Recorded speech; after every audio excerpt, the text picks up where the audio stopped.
Hello, everybody, and welcome back to Create Your Best Chapter. My name is Vera Ilnitsky, and I have these conversations with really amazing women who are sharing their wisdom, who are helping us along our journey into our next chapter. Because one of the things that I know is that women sometimes feel alone.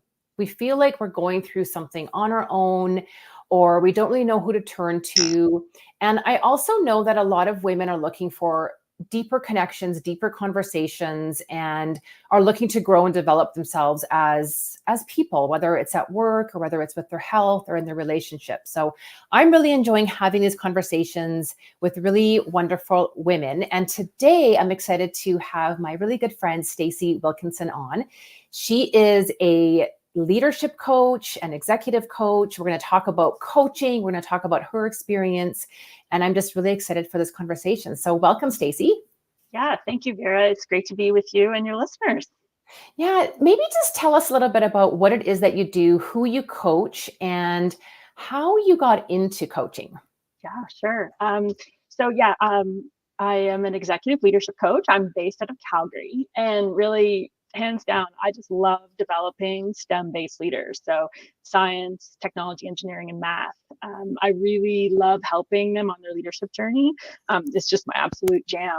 I was a STEM-based leader, and I find that just having the experiences, knowing exactly what they're going through, whether it's from field work all the way to the boardroom. I just find that that's where I have the biggest impact in my coaching. So really, it's all about leadership, and it's all about STEM leaders. At this point, I coach both women and men. I coach STEM leaders, but I do find that I have the biggest resonate with women because, again, that's what I was. And I find that a lot of women find me out, seek me out because of those experiences that do come into the coaching. Yeah, absolutely. And I'm curious about that, right? I mean, the Mhm. STEM-based industries and companies have traditionally been dominated by men. Oh, Maybe yeah. that's changing and we can talk about that. But what were some of your biggest challenges in working in male-dominated industry?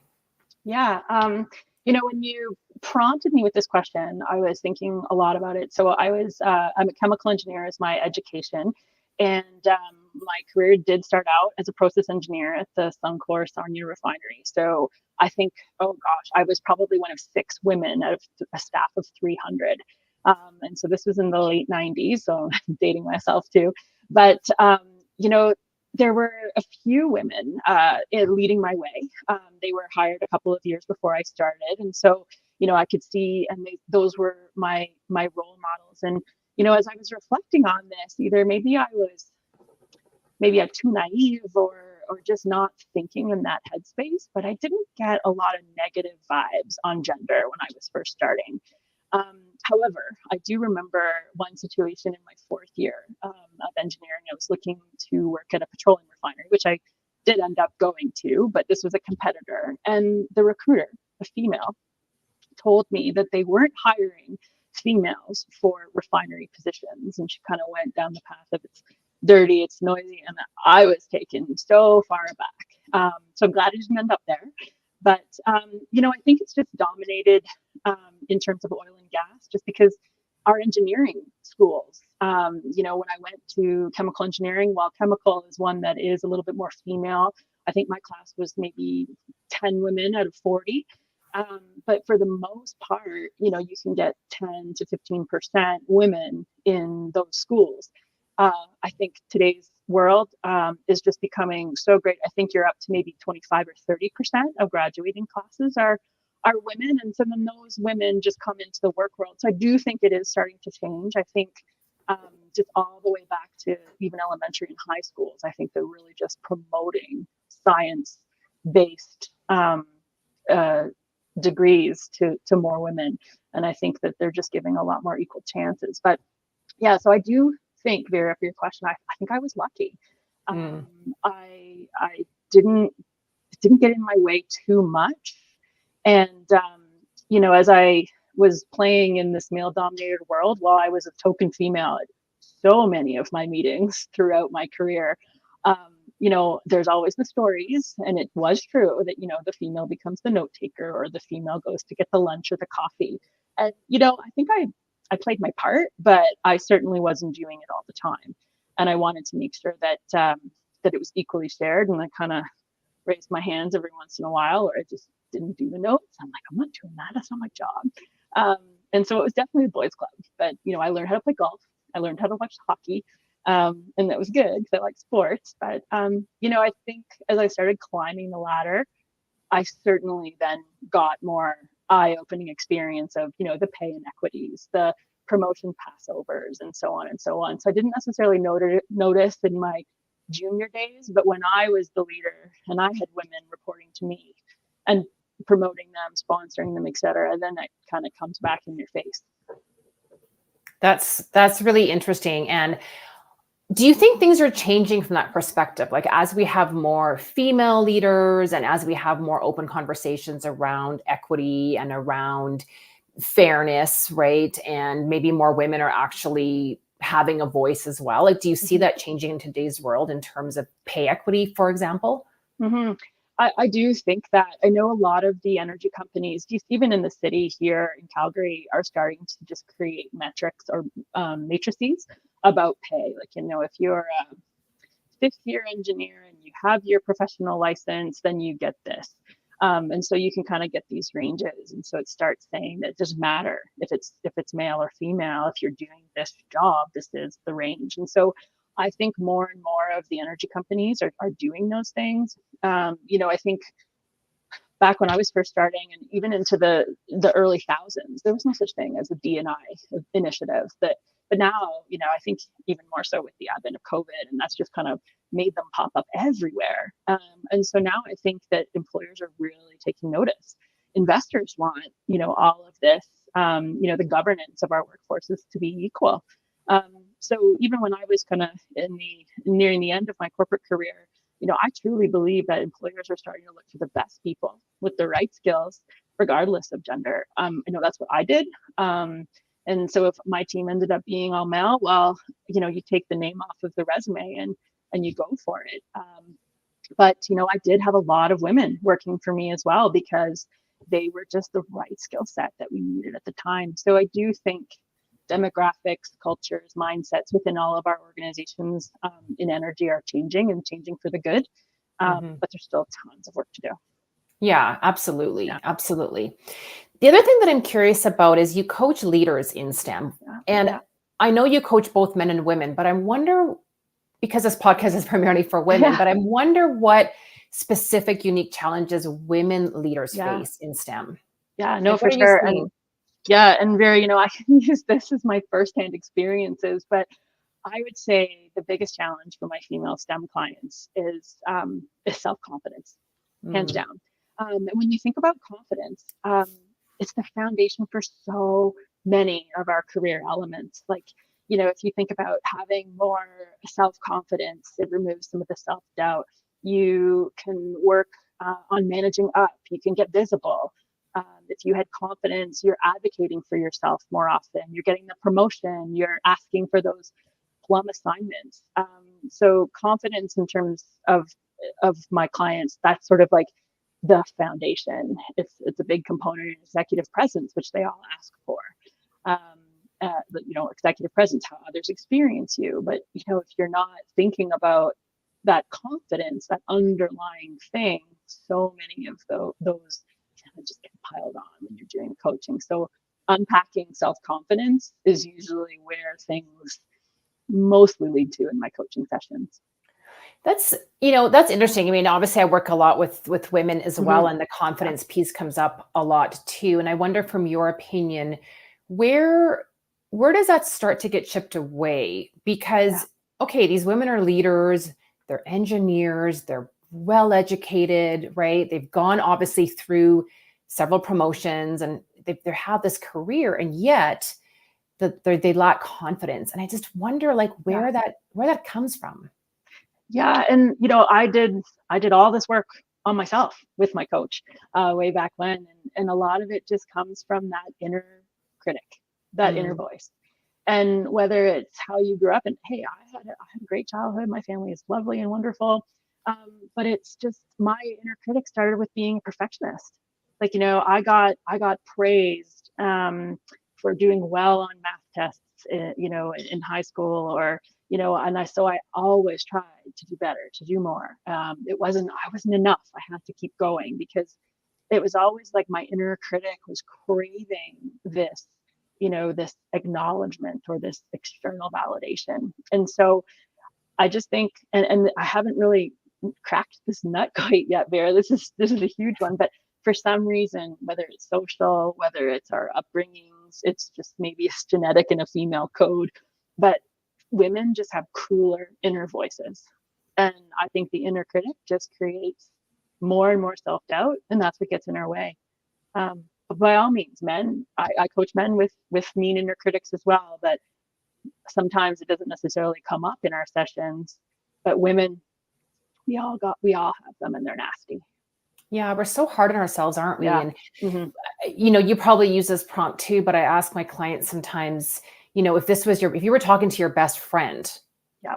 right, what would you say to her? And you would never say, you wouldn't even say this to your enemy, the mean things that we say to ourselves. And so Yeah.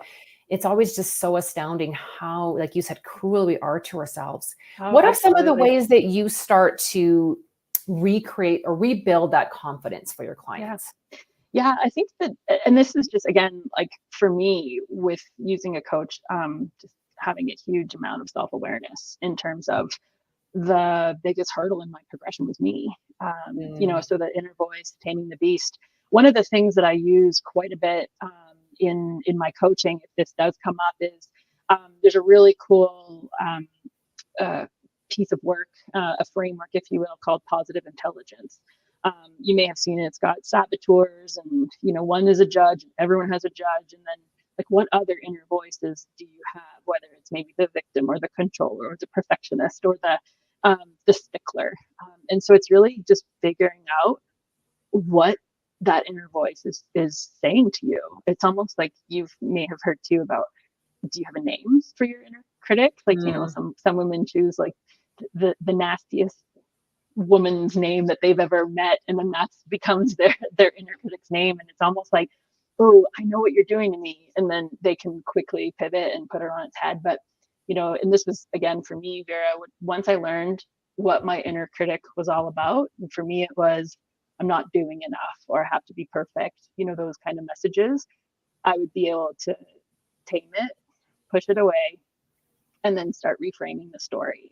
And my goodness, it did not happen overnight. This was a journey, and it's still a journey. And when I share how I got into coaching story, I'm sure you'll hear it then. But the other thing with the inner voice for me was that comparison stole my joy.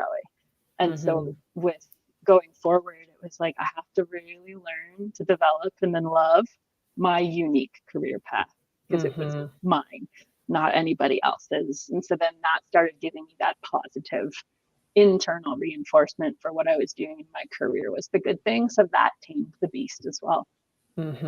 Yeah, that awareness piece is so critical, because as soon as you start becoming aware of your thoughts, you can start to question those thoughts. And I'm with you on the comparison, Stacey. Like that's the thing that I struggle with too. And so that's where I have to stop myself in my tracks and say, let's own our own uniqueness, our own unique journey, our own unique experiences, our own unique characteristics. And this is what makes you you, and what makes you be able to have the impact that you have in the world, whatever it is that you're doing in your life. Right. And so I know for me, having a coach that does it for me, and also being able to turn around and do that for my clients, is to keep them uplifted. Like, you are unique, and it's wonderful, and nobody else can be you.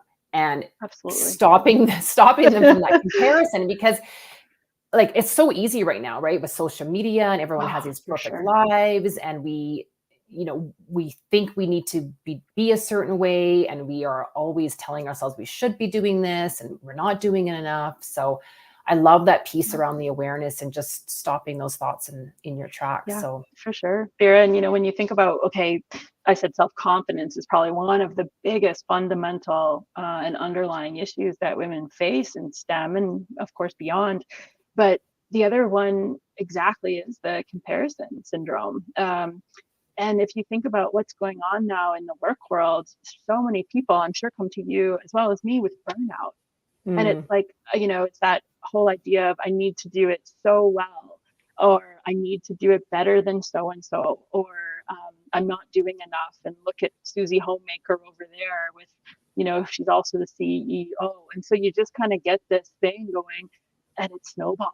And mhm. again, it's self confidence, self awareness. And then if we had that and we had control, again, down your unique path of what it is that you're doing and only you can do, then would burnout go away? Yeah. Burnout is such a massive issue in so Yeah. many, I hear that all the time. I feel burnt out. I'm Yep. exhausted. I'm at the end of my rope, right? I'm just done. And this is really impacting whether you're feeling that at work or whether you're feeling that at home, like in your personal life, it's impacting each other. And so it's so critical to get out of that burnout. Mm-hmm. And to that, and I want to ask you what you do to keep yourself, because you're a Yeah. business owner, right? Yeah. Like that's a we'll talk about that in a minute, but that's a lot of stress and a lot of anxiety and a lot of things can come up. And just curious what your own self-care practices are to keep yourself out of that overwhelm and out of that burnout. Yeah. Yeah, this one's tough, especially the perfectionist in me is that if I have self-care time, I have to do it perfectly. I have to do it Oh my right. gosh. And if I don't do it perfectly or right, I can't start. No, that's there's the inner voice. No, and Stop it. Stop it. but I am a social introvert. So I love being around people, but that just exhausts me. So I do need my quiet time to rest and recharge. Um, so I love anything that just is a solo or by myself. So I love to read. I love to craft and use the Mhm. artsy side of my science brain. I have a big stash of beads, and I love designing jewelry. And so again, see, either it's alone time, but at the same time, I do really get a lot of self care from exercise and movement. And so I love, since I love the social component still, I love playing sports. So I'm on a wonderful ultimate frisbee team with a great group of people. We play every week, barring the crazy weather, heat, or air quality. Um, and I like going to boxing classes. It's super fun to punch stuff, a bag that is, and then love to ski. So I guess that's with others, but still kind of solitary. So I think that that's just being able to do my hobbies and the things that I love really brings me self care and joy.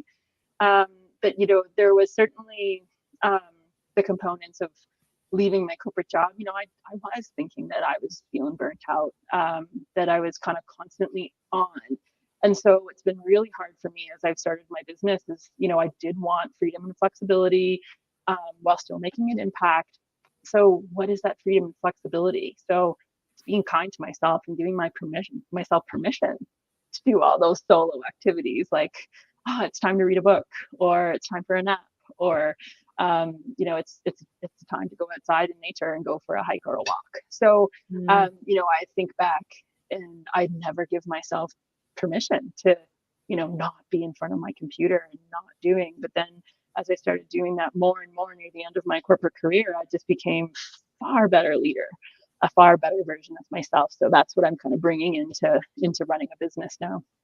Yeah, I love that. And I had a post this morning about how we need to put ourselves first so that we can really energetically impact those around us that we love, right? And if we don't put ourselves first, then we're going to get burnt out and then we Yeah, we really can't impact. So that's what you're saying is like, yeah, what do I need? Right? I'm going to yeah, nurture myself. I know myself. I know that I need alone time and I'm going to give myself permission to do that and allow myself to do that versus no, I need to look after all these people. I need to do all these yeah. things and I'm going to be so hard on myself, right? Yeah, yeah. That's a great call out. I love that post. I did see it, Vera, this morning. But one of the things that is one of those voices that is very common in women is the pleaser. Mhm. I gotta do more. I gotta please, and that's sometimes really hard to shut off. And yeah, but pleasing yourself first is really, really important with that self care. Yeah, 100%. Yeah. 100%. So tell me a little bit about your journey. Like, why did you Yeah. decide to leave corporate and start your own business? And what have you learned along this journey or so far in this journey? Oh yeah. Oh my gosh. That's a great question, Vera. It's endless. It's so good. I'm learning every day, which is exactly one of the reasons why I did step away. But when I became a leader in energy in the oil and gas industry about 20 years ago, I was so motivated with helping other people be their best versions of themselves. I was so excited about being a people developer, a people manager. So I started developing my leadership skills, my style. What did I want from a leader that I never got? Okay, that's going to be my style. So I loved mentoring and just developing my team. And so then I learned about coaching actually fairly early on in my career. And I got really interested in things like organizational behavior and industrial psychology, like so super weird for an engineer, but I thought those things were fascinating. Um, and then I took my coaching training in 2016. So it was just, oh, I'm gonna do something different than the usual MBA. I'm gonna do this, thinking it would be a great use of these new skills that I could bring in to coach my team. And then I got into coaching people in my network as a side hustle to my day job. And yeah, I knew when I was doing my coaching training that it would be a distant exit strategy for me one day to be a coach, just because I got so much joy from the concepts and what it was doing and what it was all about. And so I guess on the heels of COVID, 2022, 2023, I got really much more into coaching on top of my day job. So I was doing it more on the evenings, weekends, early mornings with the time zones. And I was just finding it was just filling me up. I was loving the impact I was having. It was so rewarding to see others be awesome. Mm-hmm. And so I thought, you know what? It was always going to be an exit strategy. I just didn't know when. So last spring of 2023, I thought, you know what, I was in a really good place personally, a good place professionally.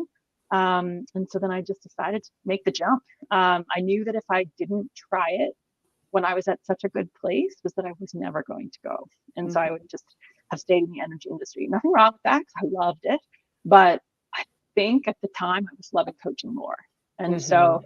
so I took the leap. I left my corporate role to start the adventure as the executive leadership coach that I am today. Yeah. So what have I learned, to answer your second question? Yeah. Oh my goodness, Vera, where do I start? So I'm in my second year of my business, and it's still tough, but I'm still learning every day, which is one of the things I wanted to learn. I knew it was going to be so different from all the technical jobs and leadership jobs that I had in my corporate world. So I would think that the biggest thing that I've had to maybe overcome is the whole idea of that self-doubt. She has creeped up back into my life again. So Mm-hmm. I find that at the beginning I had an identity crisis. Mm-hmm. It was really hard for me to introduce myself as hi, I'm Stacy, I'm an executive leadership coach. Immediately I wanted to, but I have 25 years of oil and gas Mm-hmm. experience, blah, blah, blah. I wanted to dribble out of my mouth. And I'm like, no, and so it took me a long time to separate. Yes, those years of experience come in and make me a better coach, but that's not what I do anymore. Mm-hmm. So that was a big thing. And I think a lot of that identity crisis came from confidence, Mm-hmm. from that little self-doubt noise that was in my head. I think a lot of it came with, do people judge my career choice? Or, why would she leave a VP role to do this? And so Mm-hmm. all of that would creep in. And, Mm-hmm.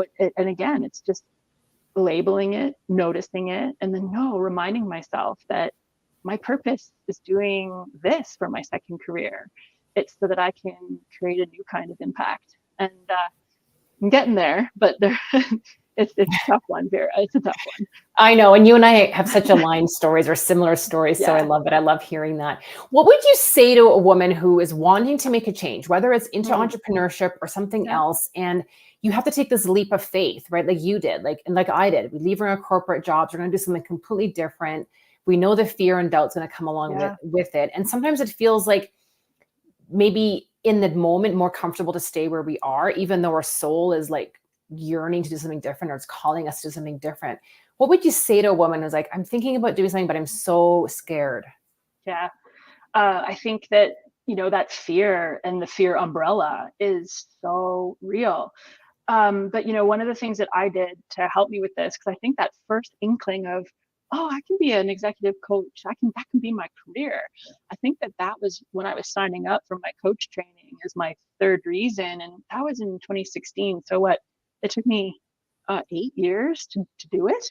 And so I think it was the fear umbrella is like, what are all the pillars of fear that I was facing? And, was it, what would I do with my day? How would I get clients? Is there enough, financial component? Will I still be able to afford my lifestyle? Like all of the questions. And for me, what would my friends think? Like, the judgment. And so I think it took me, and this is probably why it took me so long, but I kept, thinking about them. Like, okay, how will I mitigate the risk? How will that come up? And then how will it serve me to keep thinking about this fear versus stepping into something that could be really, really interesting? There were a lot of mitigations that I put in to leaving. I am an energy professional as my background, so I could move anywhere to be a coach, but nope, stayed in Calgary just in case. There was things like that I just made sure I had, savings so that I could make sure that if I didn't make, heaven forbid, I didn't make money in my first couple of months, that I wouldn't starve. So there were some of those things that I kind of put together for myself to make sure that I could really give it a good kick at the can to make sure it goes. But now that I'm in it, you're starting to realize, yeah, I wanted the flexibility. I wanted the freedom. I wanted to be my own boss. I wanted a new kind of fun in my career. I wanted to meet really interesting, fascinating, amazing people. My clients are all awesome. So, I just find that if you get into that place of, I can visualize what I could possibly get, I could mitigate all the risks of the fears that I'm thinking, and then tread lightly and step and go for it. Yeah. Yeah.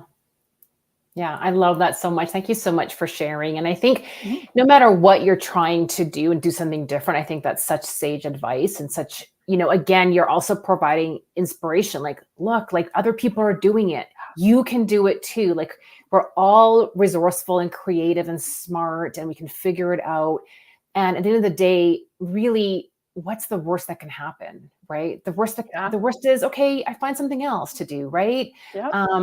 But like you said at the beginning of the conversation, like if I didn't do it now, I never would have done it. And I sense from there, it's like, I didn't want to regret.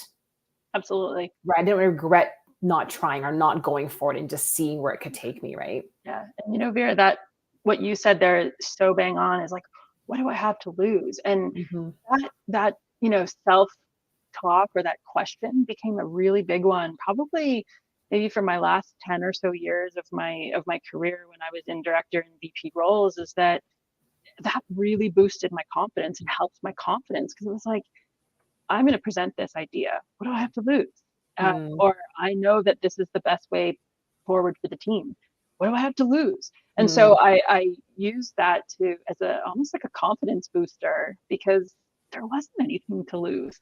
Maybe I rubbed someone the wrong way in a meeting, or they didn't like the idea. Well, okay, that's fine. But I was putting myself out there, and it was learning the confidence game. Yeah. Amazing. Amazing. Well, I know we could talk about confidence and coaching and everything for like so long. And so maybe we'll have to do a part 2, but how can people get a hold of you, Stacey, and learn more about how you help women in STEM and men in STEM? Yeah, for sure. So I do have a website. I was thinking that I should have probably put it in the little tag here, but it's inspired-coaching.ca, and it's the similar handle on Instagram. And I also am on LinkedIn, so Stacey Wilkinson, which is where you can find me.